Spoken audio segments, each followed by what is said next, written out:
গায়ের মানুষ সহজ সরল, চিটিং বাজদের মনটা গরল। কেউ বলে না ভাই, ন্যায্য কথা বলার মতো একটা মানুষ চাই। আমরা ন্যায্য কথা বলার মতো একটা মানুষ চাই।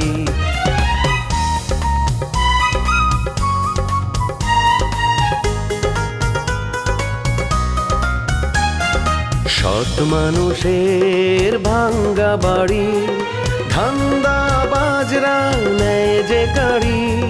কেমন নিয়ম ভাই, উচিত কথা বলার মতো একটা মানুষ নাই। উচিত কথা বলার মতো একটা মানুষ নাই।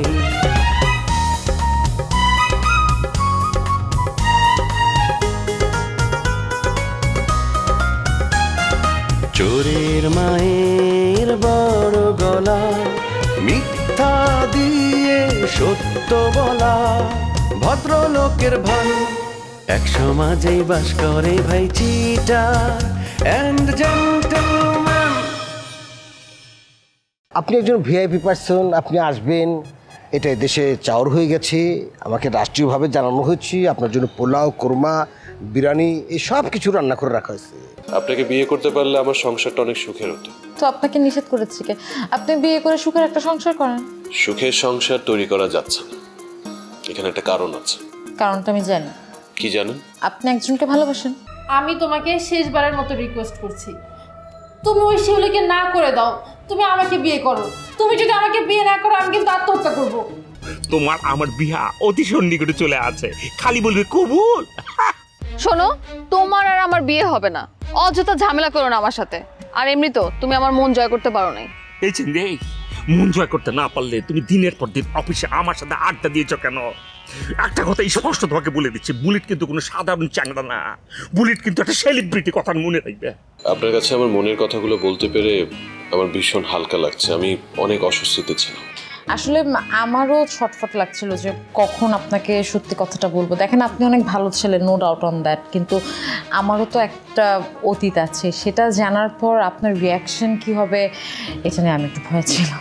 আচ্ছা, শুনলাম আপনি নাকি দেশের বাইরে চলে যাবেন, কেন বলেন তো? আমাদের দেশকে আপনার ভালো লাগে না? অবশ্যই ভালো লাগে, কেন ভালো লাগবে না, কিন্তু আব্বার ব্যবসা আমার ভালো লাগে না। আমি ব্যবসা বুঝি না, বুঝতেও চাই না। আর শুনেন, কুসুমের পরিচিত এক বড় ভাই রোমিও, হ্যাঁ ডিরেক্টর, উনি আমাকে পছন্দ করছেন, বুঝছেন? উনি বলেছেন আমাকে নাকি হিরো বানাবে ওনার নাটকের। সো আমি যদি চান্স পাই, আমি নাটকে ঢুকে যাব। বাহ, তাহলে তো খুবই ভালো। রোমিও ভাইকে আমি চিনি, ইনফ্যাক্ট ওনার এই নাটকের প্রডিউসার আমি প্রডিউস করছি। ও তাই নাকি? তাহলে তো আসলে কোনো প্রবলেম রইল না। আচ্ছা, আপনি আমাকে একটা ব্রেক দেন প্লিজ। আমি শুনেছি নায়িকাও নাকি পেয়ে গেছে, নায়িকা খুব অসাধারণ অভিনয় করে। আপনি একটু রবি ভাইকে বলে দিন, আমি তো ফার্স্ট টাইম, নতুন মানুষ, আপনি একটু বলে দিন নায়িকা যাতে আমার সাথে পাওলি না। আরে আপনি সিলেক্টেড, আপনি এটা নিয়ে একদম টেনশন করবেন না, আপনি নির্ভয়ে কাজটা করেন। তুমি এসেছো? আচ্ছা, তুমি কোথায় হারিয়ে গেলে বলতো? সেই যে বাসায় গেলে তারপরে আমাকে একটা ফোন পর্যন্ত করলে না, আমি তো ভয় পেয়ে গিয়েছিলাম। ভালো যে বিয়েটা বুঝি ভেঙে গেল। সরি আঙ্কেল, ওই আসলে বাসায় গিয়ে একটা জরুরি কাজে আটকা পড়ে গিয়েছিলাম, তাই আপনাকে কল করতে পারিনি। তোমার আব্বাকে 2-1 দিনের মধ্যে আমাদের এখানে আসতে বলো, নাহলে ই করো, আমাদের বলো, আমরা তোমাদের বাসায় যাই। বিয়ে ঝুলিয়ে রাখতে নেই, শুভস্য শীঘ্র। আব্বা শুনুন না, উনি নেক্সট উইকে লন্ডন যাচ্ছেন, তো লন্ডন থেকে ফিরে এসে কাজটা শেষ করে তারপর উনি বিয়ে নিয়ে আলোচনা করতে চান, এটা বলতে এসেছে আজকে। হ্যাঁ আঙ্কেল, মানে মিতার কথা 100% ঠিক। মানে আমি ঠিক করেছি কি, আমি আগে লন্ডনে যাই, লন্ডন থেকে আসার পরে আমি বিয়ের পিড়িতে বসবো। আচ্ছা, কাজ করলে কেমন হয়? তুমি বিয়ে করে তারপরে লন্ডনে যাও, এসে বউ উঠিয়ে নেবে। না আব্বা, আমি তো এই ধরনের বিয়ে করব না, ওনাকে তো আমি ট্রাস্ট করতে পারি না। এমনও তো হতে পারে ওখানে গিয়ে উনি একটা বিয়ে করেছে, বা এর থেকেও ডেঞ্জারাস কিছু হতে পারে, ওখানে ওনার একটা বউ আছে। আমি এই ধরনের বিয়ে সাথে করবো না। আরে আরে কি বলছেন? আমার কোনো বউ নেই, এটা সিওরিটি আমি দিতে পারি। ঠিক আছে, তাহলে মিতার কথা মতোই কাজ হোক, তুমি এসেই বিয়ে করো। তা তোমরা কথা বলো, জি খাও থ্যাংক খাও। You thank you so much. আমি আসি, হ্যাঁ।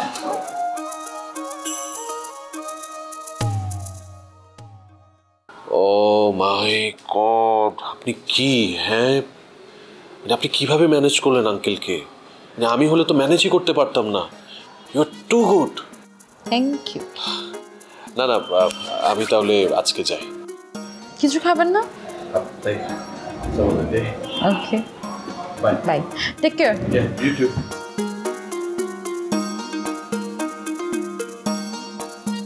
আপা, আপা, আম্মা,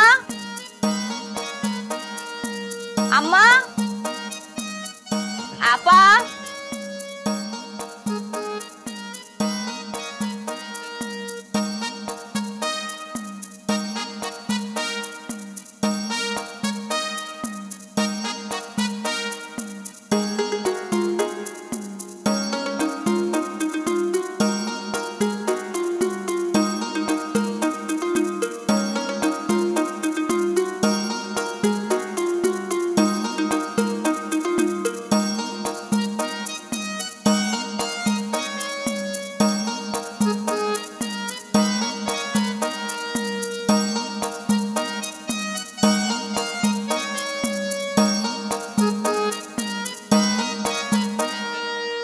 ভাইজান এইখানে দাঁড়িয়ে রয়েছে, তাড়াতাড়ি ড্রয়িং রুমে চলেন, ভালো খবর আছে।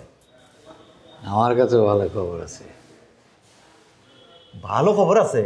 তাড়াতাড়ি করে ফেলাম, অনেক দিন ধরে ভালো খবর শুনি না, খালি বাজে খবর কানের কাছে ভন ভন ভন ভন করে।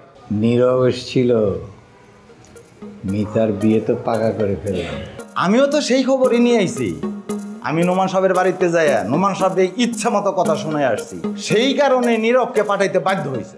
আমি তো শুনলাম নোমান সাহেব দেশের বাইরে গেছে, তার সঙ্গে তোমার দেখা হলো কি করে? আমার সাথে মিটিং কইরেই সে দেশের বাইরে গেছে। এখন কোন বিয়ের দিন তারিখ কবে? দিন তারিখ ঠিক করি নাই, নীরব তো লন্ডনে যাবে, ওখান থেকে ফিরে এলে তারপরে মিতার সঙ্গে বিয়ে হবে। লন্ডনে গেলে সে ঢাকায় ফিরবো? আপনি ভুল করছেন, তারে চাপ দিয়ে বিয়েটা পরে দেওয়া উচিত আছে। আমি বলেছিলাম, মিতা মানলো না। বিয়ের পর দুজন দুই জায়গায় থাকবে, এটা মিতা পছন্দ করছে না। মিতার কথা মানলে আপনি জীবনেও তারে বিয়ে দিতে পারবেন, আর বিভিন্ন অজুহাত দেখায় ও খালি বিয়ে পিছাইতে চায়। মিতার বিয়ে পিছাইলে আপনার বিয়েটাও পিছাই। পিছিয়ে গেল, আমার কিছু করার নেই। মিতা আমার উপর রেগে আছে। নূপুর বাসা ছেড়ে চলে গেছি। খুব ভালো হয়েছে, ওটকো ঝামেলা বাসায় রাখবেন কেন? বাসায় কাজের মেয়ে ছাড়া বাড়তি কোনো ঝামেলাই রাখবেন। মেয়ের সঙ্গে ঝগড়া করলে আমার মন ভালো থাকে না।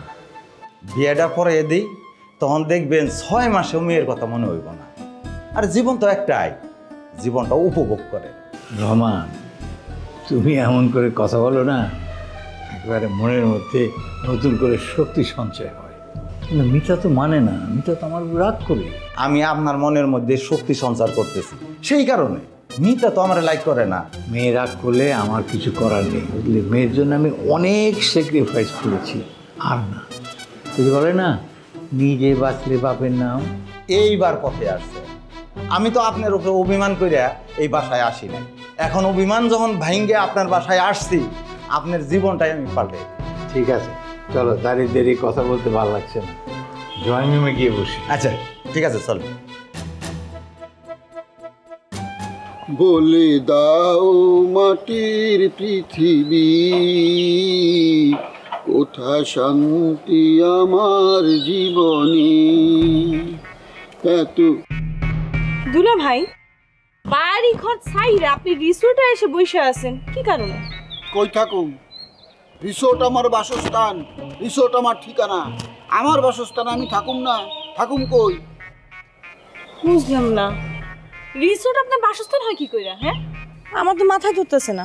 তোমাগো অন্যায়ের প্রতিবাদ করার লেগে, তোমাগো অবহেলার প্রতিবাদ করার লেগে আমি তোমাকে বাড়ি ছেড়ে দিছি। অন আমি রিসোর্টে থাকি, তোমরা আমার অনেক তাচ্ছিল্য করছো, অনেক অবহেলা করছো, ঘর জামাই বলে অনেক তুচ্ছ মনে করছো। আমি সেই সব অপবাদে লাথি মেরা এই রিসোর্টে চলে এসেছি। তোমার আপায় আসছিল, দুদিন থাকছিল, আর ভাল লাগে না, ভাল লাগে ফেরত গেছে। দুলা ভাই, আপনি কি সারা জীবন নাটক করবেন? আর আমরা অনিচ্ছা সত্ত্বেও আপনার এই নাটক দেখে যাব? অনেক হয়েছে, চলেন বাড়ি চলেন। বাড়িতে যাও আমার পক্ষে সম্ভব না। তুমি এক কাম করো, আমার পাশের রুমে উঠে যাও, সাইড বাই সাইড শালি দুলা ভাই। আমার তোর খায় দায় কাম নাই, আমি রিসোর্টে উঠবো। কেন, আমার কি বাড়ি ঘর নাই?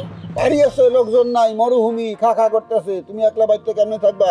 শিউলি আর আম্মা ঢাকা চলে গেছে তোমার লগে দেখা করার জন্য, আর তুমি ঢাকার থেকে বাড়িতে চলে এলে, কেমন হলো? আরে বুঝলাম না, ওরা ঢাকা যাইবো, আমার একটা ফোন করবো না, এটা কোনো কথা হইলো?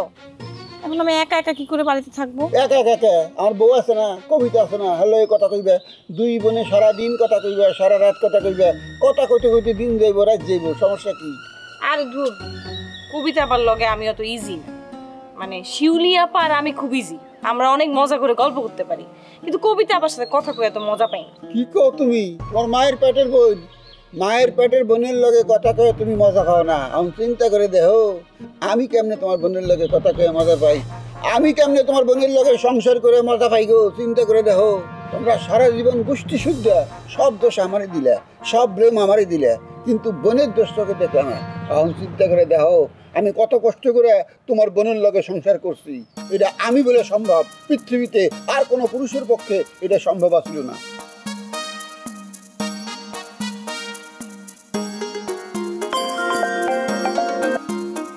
হ্যাঁ মিতা, বলো কি খবর, কেমন আছো?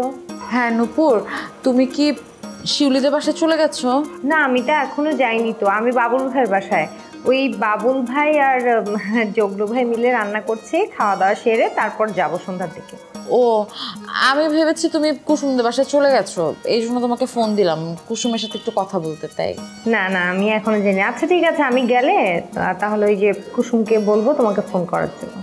ঠিক আছে, কিন্তু তুমি চলে যাওয়ার পর না আমার কেমন জানি একা একা লাগছে। আমি যেখানে একা একা কিভাবে থাকবো কিছুই বুঝতে পারছি না।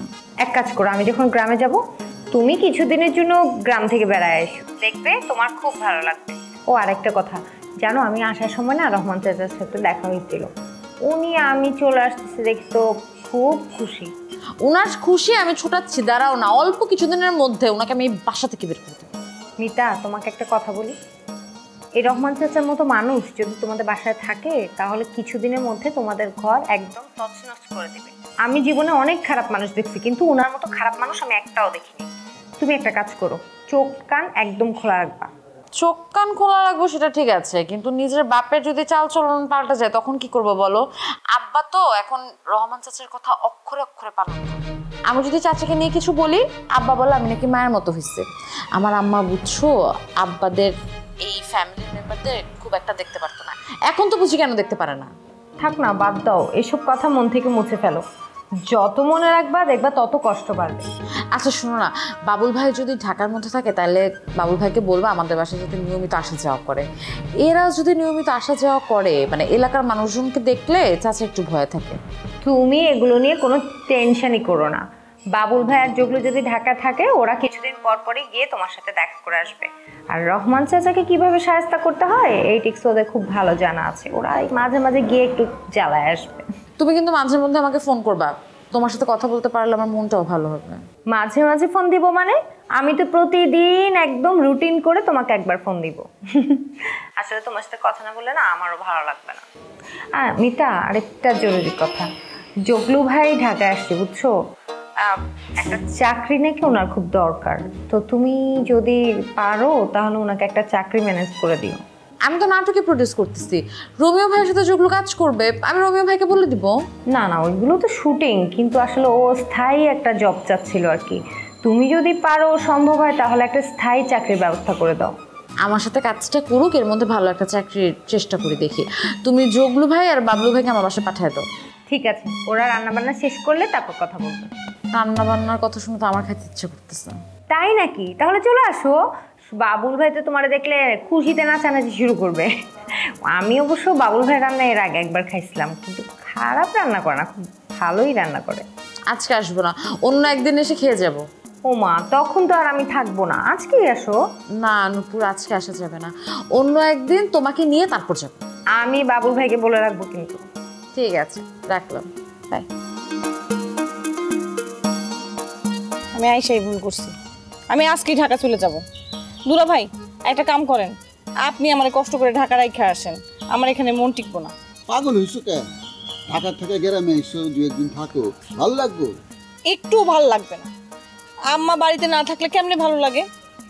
কত আশা করে আসলাম, আপার লগে একটু পুরোটা গ্রাম ঘুরে বেড়াবো, কিছু হইল না, সব মাটি হয়ে গেল। আরে শিউলি আপারে লাগবো কেন? আমি আছি না, আমি তোমার সারা গ্রাম ঘুরে দেখাবো। শোনো, আমি যদি তোমার লগে থাকি, গ্রামের কারো ক্ষমতা নাই তোমার দিকে কোন নজরে তাকায়। গ্রামের মানুষজন আমার যথেষ্ট পছন্দ করে, কেউ আমার দিকে কোন নজরে তাকায় না।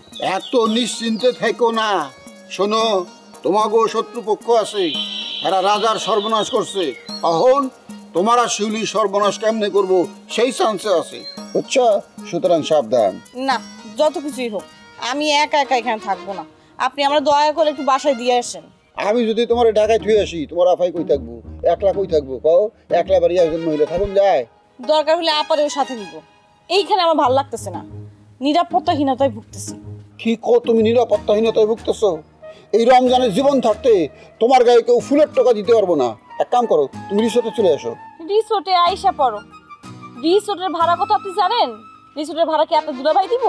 আরে জানি, কিন্তু আমগো লেগে সব ফ্রি। খালি আমার না, আমার পুরা ফ্যামিলির লেগে রিসোর্টের ঘর ভাড়া ফ্রি। রবি সব ফ্রি করে দিয়ে গেছে। আরে আমি তো 10 দিন যাবত রাজার হালে আছি, 1 পয়সা খরচ নাই। তোমার আপা মাঝে মধ্যে আসে। রবি ভাই কি কারণে আপনার রিসোর্টে থাকতে দিছে, কারণটা তো জানা দরকার। শোনো, দুনিয়ায় বিশ্বস্ত লোক পাওয়া মুশকিল। রবি সাহেব আমার বিশ্বাস করে, এই জন্য থাকতে দিছে। এই রিসোর্টে একমাত্র মোহব্বত সাহেব ছাড়া সবগুলি চোর, সবগুলি বাটপার। আমি যদি পাহারা দিই, আমি যদি চোর বাটপারের পিছনে লেগে থাকি, 1 টাকা চুরি করে পারবো না, বুঝছো না? দুলা ভাই, চোর বাটপার ধরার জন্য রিসোর্টের লোকের অভাব নাই। রবি সাহেবের অনেক লোক আছে। এখানে আমার মনে হইতেছে অন্য কোনো ঘটনা আছে। কুসুম, সব বিষয়ে কারণ খুঁজে ভালো না। তুমি বাড়িতে যাও, খাওয়া দাওয়া করে তারপর এসো আবার। যাইতেছি, আপনি আমার লগে যাবেন। সরি সরি সরি, আমার একটু লেট হয়ে গেল। আরে সরি কইলেই হলো নাকি? সে 2 ঘন্টা ধরে এখানে দাঁড়ায় আছি, আমার ট্যাঙ্ক পা সব অবশ হয়ে গেছে, আর এখন আইসা উনি রূপ দেখাইতে। আমি যাই, তোমার সাথে কোনো কথা নাই। এই যাই মানে? এই দাঁড়াও, কিসের যাই? আমার 2 ঘন্টা সময় নষ্ট করছো, সেই সময়ের মূল্য কে দিবে? বেকার লোকজনের মূল্য 0, বুঝছো? আমি যে এত দূর পর্যন্ত হাইটে আসছি, সেটার মূল্য দাও তুমি। এই জিনু, কে আমি, কে এর রোমিও কে, সেই ধারণা কিন্তু তোমার আছে, ভালোভাবেই আছে। তারপরেও তুমি আমার ছোট করার চেষ্টা করতেছো। তোমার এই ব্যবহার কিন্তু আমি ভালোভাবে নিতে পারতেছি না। হবু হাজবেন্ডের সাথে এই ধরনের ব্যবহার গ্রহণযোগ্য না। কিন্তু শোনো, তোমার সাথে আমার এই জন্মে বিবাহ হবে না, কারণ আমি ভালো করে জানি তুমি আমারে ভুলায় বেলায় তোমার বাসায় নিতে চাইছিলা, বাসায় নেওয়ার পরিকল্পনা করছিলা, কিন্তু আমি তোমার পরিকল্পনাতে পানি ঢেলা ফেলছি, এর জন্য তুমি জিনিসটা পারো নাই, বুঝছো? তুমি এটা তুমি কি কথা শুনাইলা? আজ বাদে কাল যার সাথে আমার বিয়ে হবে সে আমার নামে কলঙ্ক ছড়াইতেছে। এটা আমি মানতে পারলাম না। বুঝতে পারছি আমি কারে দোষ দেবো। আসলে আমিই খারাপ। আমি কেন বারে বারে তোমার কথায় পইটা যাই? আজকে যদি তোমার কথায় না পড়তাম তাইলে তুমি এই সাহস পাইতা না, আমার এই অপমানের সাহস তুমি করতা না জীবনেও। এই, তুমি আমার সাথে ভালো করে কথা বলবা, হ্যাঁ? নালে কিন্তু আমি সত্যি সত্যি চলে যাব। তোমার এই ধরনের মরিচ পোড়া কথাবার্তা কিন্তু আমার ভালো লাগতেছে না। ও, আমি মরিচ পোড়া কথা বলতাছি আর তুমি বরফ গলা ঠান্ডা কথা বলতাছো? কি আশা ওনার কথায় আমি গইলা বরফ হয়ে যাব, পানি হয়ে যাব? শোনো, আমি তোমারে গলতে বলি নাই, বুঝছো? আজকের পর থেকে তুমি তোমার পথে, আমি আমার পথে। আজব বিষয়, বিয়ের আগেই তুমি কেমন করতেছো, বিয়ের পর তুমি আমারে পাত্তাই দিবা না। আমার ডিসিশন ফাইনাল, আমি তোমাকে বিয়ে করব না। আচ্ছা যাও, আমিও তোমার সাথে বিয়ে করব না, কিন্তু এতদিন যে আমার সময়টা তুমি নষ্ট করছো, তোমার পিছনে ঘুরে ঘুরে আমার যে সময় নষ্ট হয়েছে সেই টাকা তুমি দিয়ে যাও। সেই ধরো সময়ের মূল্য দিতে গেলে কমপক্ষে 20 লাখ টাকা। 20 লাখ টাকার ধরো, আচ্ছা তোমার যেহেতু বিয়ে করার কথা ছিল, তোমার যেহেতু ভালো লাগছিল, সেই কারণে তোমারে 50% ডিসকাউন্ট করে দিলাম 10 লাখ টাকা। 10 লাখ টাকা তুমি আমারে ফেরত দাও, তারপর তুমি যেখানে ইচ্ছা সেইখানে চলে যাও। আমিও তোমারে বিয়ে করব না, আমার সাথে তোমার সম্পর্ক ডিলিট করে দিলাম। তোমার কথাবার্তা শুনে আমার কি মনে হইতেছে জানো? এলাকার লোকজন ডাইকা তোমারে গণধলাই দি, বুঝছো? এরপরে তুমি টেরটা পাবা। এত বড় বাটপার তো আমি আমার লাইফে দেখি নাই। এই মুখ সামলায় কথা কবা, কি বাটপারি করছি তোমার সাথে? হ্যাঁ, তুমি তো একটা বাটপার। এখনো তোমার ফ্যামিলির লোকজন রে রাজি করাইতে পারো নাই, তুমি আমারে মুলা ঝুলায় রাখছো। তুমি আমারে দেখাইতেছো ফ্যামিলির লোকজন আমারে মাইনা নেবে, কিন্তু ফ্যামিলিতে এখনো উপস্থাপনই করো নাই আমার কথা। আমার ফ্যামিলি ভালো করে জানে তোমার সাথে আমার যদি বিয়ে হয় তাহলে আমি সুখী হব না, এই জন্য আমার ফ্যামিলি তোমার সাথে বিয়ে দিবে না। আচ্ছা আচ্ছা আচ্ছা, সুখী না হইলে আমি তোরে বিয়া করলাম না। যা এখান থেকে, আমার চোখের সামনে থেকে দূর হ। আজকের থেকে মন থেকে তোরে আমি ডিলিট করে দিলাম। যা, তোর ছায়াও আমি দেখতে চাই না। এই রোমিওরে তুই চিনোস না, আজকের থেকে আমি তোর মায়া ত্যাগ করে ফেললাম। এই তুই তো ত্যাগ করবি, হ্যাঁ? কারণ তুই তো মন থেকে ভালোবাসস নাই, আমি তো পারি নাই, আমি তো মন থেকে ভালোবাসছি তোরে। তুই তো আমার জীবনে বুঝতে পারবি না, তোর মাথায় বোঝার মতো ওই ঘিলুটা নাই। আমি যদি ভালোই না বাসতাম তাইলে তোর পিছনে আমি ঘুরতাম না। আমারও একটাই দুঃখ, তুইও আমারে বুঝতে পারলি না। হ্যাঁ হইছে, এত দুঃখ বোঝার এত সময় নেই। বুঝতে পারি আমি কার দুঃখ কতটুকু। কেউ যদি একটু বৈশাখ কথা বলতো শান্তি পাইতাম। পাটা আমার বিষ করতেছে। কেউ যদি আগে বসতে চায় বসুক, তারপরটা পরে দেখা যাইবো। একসাথে বসলে কি হয়? এইখানেই তো বসা যায়। আমি পারবো না, তো যদি বসতে মন চায় তুই আগে বয়, তারপরে আমি বলবো।